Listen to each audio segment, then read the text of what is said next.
ప్రభు నామంన అందరికీ శుభములు, వందనమన్నతులండి. ఈరోజు నేను మీతో ఒక విషయాన్ని పంచుకోవాలనుకుంటున్నాను. మరి ఒక చిన్న బాబు వాళ్ళ అమ్మమ్మ వారు ఊరు వెళ్ళినప్పుడు ఒక మామిడికాయ తిని ఆ మామిడికాయలో వచ్చిన టెంక బాబు ఏం చేశాడంటే సరదాగా ఆ టెంక పాతిపెట్టాడు. తన ఊరు వెళ్ళిపోయాడు. అది చెట్టు వచ్చింది, మొలకొచ్చి అది చెట్టుగా ఫలించినప్పుడు ఒక 4-5 సంవత్సరాల తర్వాత ఆ బాబు చూసినప్పుడు ఆ బాబు చూసి ఆశ్చర్యపోయాడు. ఇది ఆ రోజున నేను నాటిన టెంకనే కదా, నేను నాటిన చెట్టే కదా, ఈ రోజున ఇది ఇంత ఫలాలిచ్చే వృక్షంగా ఇది మారింది. ఒక 3-4 సంవత్సరాలు తిరిగే వరకు ఇది ఇలా మారింది అని చెప్పి అబ్బాయి చాలా సంతోషపడి చాలా ఆశ్చర్యపోయాడనమాట. అంటే మన చిన్న వయసులో మనకి ఏదైనా అలాగే అనిపిస్తుంది కదండి. ఇది నేను చేశానా, ఇది నాకు అయ్యిందా అని మనకు అనిపిస్తుంది కదా.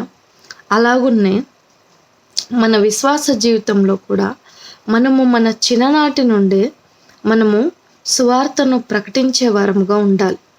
అలా సువార్తను మనం ప్రకటించే వారముగా ఉన్నప్పుడు దేవుడు మనల్ని ఆశ్చర్యరీతిగా, అద్భుత రీతిగా వాడుకుంటాడండి. మరి ఈరోజు నా జీవితంలో నాకు ఎదురైన ఈ బాబుకి ఆ వృక్ష ఫలము చూసి ఎలా ఆశ్చర్యం అనిపించిందో నాకు కూడా అలాంటి అనుభవమే ఎదురైందండి. నా చిన్ననాటి వయసులో 13 సంవత్సరాలు బహుశా ఉంటాయి నాకు. ఆ వయసులో నేను మా మేనత్త అన్నమాట, ఆవిడకు నేను సువార్తను ప్రకటించాను. దేవుని ప్రేమను రుచి చూపించాలని నేను ఆ అత్తకు నేను చెప్పేదాన్ని. వాళ్ళ అమ్మ వాళ్ళు బయట వేరే ప్రాంతానికి వెళ్ళినప్పుడు నేను ఆ అత్తకు తోడు పడుకోవడానికి వెళ్ళేదాన్ని అనమాట. అలా తోడు పడుకోవడానికి చిన్నదాన్ని వెళ్ళినప్పుడు అత్తతో మాట్లాడినప్పుడు నాకున్న అనుభవాన్ని, అంటే అత్త అన్నానని పెద్దావిడ కాదండి, ఆ అత్తకు నాకు 13 years ఉంటే అత్తకు 22-23 మధ్యలో ఉంటాయి అన్నమాట. అయితే ఆ అత్తకు నేను నా అనుభవాన్ని, నేను దేవునితో నాకున్న అనుభవాన్ని, సంబంధాన్ని అత్తకు నేను షేర్ చేసుకొని చెప్పుకునేదాన్ని. అయితే ఆ అత్త అప్పుడు విని తన మనసులో అనుకుందంట, తిను మారడం కాక నన్ను మార్చాలని ప్రయత్నం చేస్తుందని అనుకున్నప్పటికీ తనకు తెలియకుండానే తను మెల్లమెల్లగా ప్రార్థన చేయడం మొదలుపెట్టింది. అయితే నేను అనుకున్నాను, నేను రక్షించగలిగాను, మా అత్త మారింది అని చెప్పి నేను చాలా సంతోషపడ్డాను. అయితే కొన్నిసార్లు తను తొలగిపోవడము, రావడము, తను శోధనలో పడడం అవి విశ్వాస జీవితంలో కామన్ కదండి.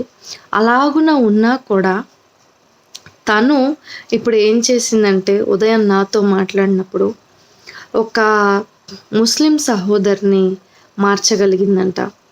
అంటే తను ఏం చేయలేదు, నువ్వు ఒక్కసారి నమ్మి చూడు అని సువార్తను ప్రకటించింది. ఆ సహోదరి దేవుని యందు విశ్వాసం ఉంచింది. అలాగే వారి జీవితంలో దేవుని కార్యాలు చూసింది. ఇంకా అనేక మంది కూడా 2, 3, 4 కూడా ఆ సహోదరి తను ఎంతో ఆత్మ రగిలింపు కలిగి తన శక్తి కొలది తను పనిచేయుచున్న ప్రాంతంలో అన్యుల మధ్యలో తను అలాగున ప్రతి ఒక్కరికి చెప్పాలని, సువార్త దేవుణ్ణి మార్చాలనే తపనతో తను ఉందన్నమాట.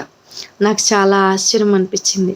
ఆ రోజున నేను అత్తతో నేను ఇలాగా అని చెప్పి నా చిన్ననాటి వయసులో నేను సువార్తను ప్రకటించాను కదా, చెప్పాను కదా, ఈ రోజున తను అనేక మందికి సువార్తను ప్రకటించే సువార్థికురాలుగా తను సేవ చేసే విధంగా తను ఆత్మీయ ప్రేరణ కలిగి తను ఉంది అని చెప్పి చాలా ఆశ్చర్యం అనిపించింది.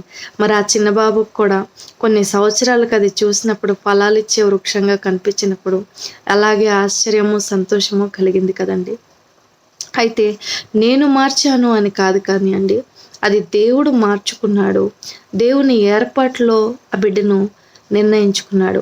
అయితే ఆ ఏర్పాటులో ఆయన నిర్ణయించుకున్నప్పటికీ ఆ సమయానికి, ఆ పరిస్థితికి తనకు ప్రకటించేవారు, కావాలి, అది నన్నుగా ఏర్పరచుకున్నారు. అలాగున మనమందరము కూడా దేవుని సువార్త పనిలో మనమందరము కూడా పాలిభాగస్థులమే. అంత్య దినాల్లో మనమున్నాము కనుక సువార్త విస్తృతంగా జరగాలి. కనుక ప్రతి ఒక్కరము కూడా భారభరితమైన ఆత్మతో, ప్రార్థన ఆత్మతో మనం ప్రార్థన చేయాలి. మనము మెలకువ కలిగి ప్రార్థన చేయాలి, సువార్తను ప్రకటించాలి. అటువంటి ధన్యతా భాగ్యము ఆయన బిడ్డలైన మనకందరికీ ప్రభు దయచేయును గాక. Amen. Praise the Lord. May God bless you all.